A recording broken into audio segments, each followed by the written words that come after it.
So, you're considering studying abroad.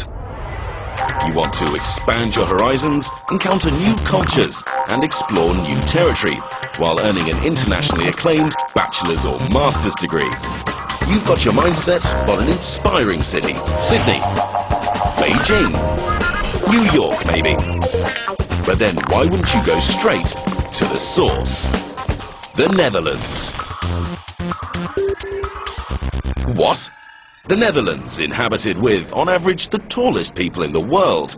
If you haven't heard much about them, it's probably because their motto seems to be, let's not pretend to be bigger than we are. The first thing you need to know is that the Netherlands is also known as Holland and is inhabited by Dutch-speaking people who also speak English. 150, please. Thank you. Confused yet? Well, the reason they speak English so well can be partly explained by the fact that they've been wandering all over the globe since the 16th century. Holland was the economic and cultural centre of the world. They established a vast trading network, opened their first university in 1575, and even laid the foundations for contemporary New York City, which was called New Amsterdam back in those days. Curious?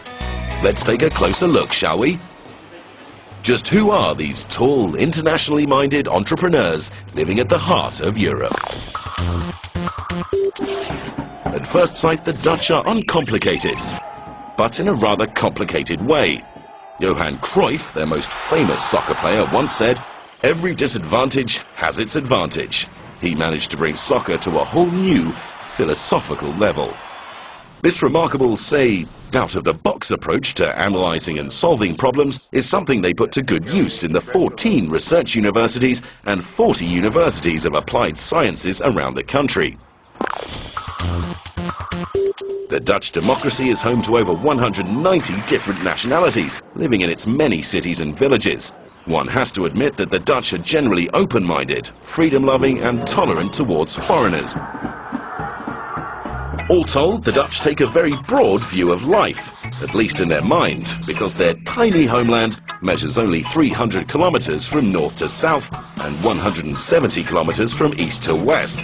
Still, even though the country only covers a 0.008% of the Earth's surface, they have the 16th largest economy in the world. That must be the reason why they drink 136 liters of coffee a year, making you wonder if they ever sleep. Because 2/3 of their country lies precariously below sea level, the Dutch long ago developed a survival through consensus concept that is now commonly known as the polder model. Within this concept, people from all walks of life are encouraged to contribute their opinion when it comes to national problem solving. This philosophy has served them well in holding back the sea. They turned into supreme masters of just about anything connected with water. Their 17,000 kilometers of dikes have approximately the same length as the Great Wall of China. But far beyond water management, the polder model has also created a fertile environment for developing innovative technological solutions to many of the problems facing the modern world. Over the centuries, the Dutch have produced many progressive artists, writers, philosophers and scientists. Today, architects and designers in the Netherlands have come together under the collective name of Dutch design, and their influence is felt all over the globe. You can also find evidence of the Dutch love for sharing opinions in their approach to teaching. In the 1,400 different English study programs around the country, they create an open, informal environment in which students and teachers share and debate new insights. For the Dutch, it's much better to debate a question without settling it than to settle a question without debating it. Dutch academics have established a reputation in a range of scientific disciplines, such as nanotechnology, renewable energy, medicine, water management and architecture. The country's higher education programs offer great diversity, high-quality education and excellent research opportunities in an international environment.